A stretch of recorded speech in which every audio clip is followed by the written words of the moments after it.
Oats healthy breakfast ఎలా తయారు చేయాలో తెలుసుకుందాము.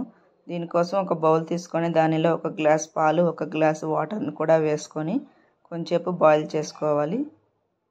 దీనిలో మీ దగ్గర ఉన్న ఏ బ్రాండ్ ఓట్స్నైనా మీకు తగినంత తీసుకొని దీనిలోకి వేసుకొని కొంచెంసేపు కుక్ చేసుకోవాలి ఓట్స్ని. ఇలా ఓట్స్ కుక్ అవుతుండగానే ఇంకో బౌల్ తీసుకొని దానిలో కొంచెం చియా సీడ్స్ వాటర్ని వేసుకొని చియా సీడ్స్ ఒక 10 మినిట్స్ వరకు సోక్ చేసి పెట్టుకోండి. చూడండి, ఇలా దగ్గరకు వచ్చేంత వరకు కుక్ చేసుకొని స్టవ్ ఆఫ్ చేసుకోవాలి. దీన్ని కొంచెంసేపు చల్లారి పెట్టుకొని దీనిలో ముందుగా నానబెట్టుకున్న చియా సీడ్స్ని కూడా వేసుకోవాలి. ఇలా రెండింటిని ఒకసారి మిక్స్ చేసుకొని ప్లేట్లోకి తీసుకోవాలి.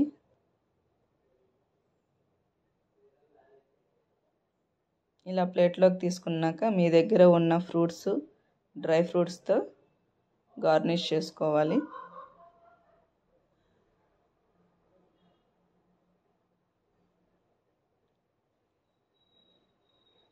మీ దగ్గర ఏ ఫ్రూట్స్ ఉంటే అవి వేసుకొని సర్వ్ చేసుకోవచ్చు.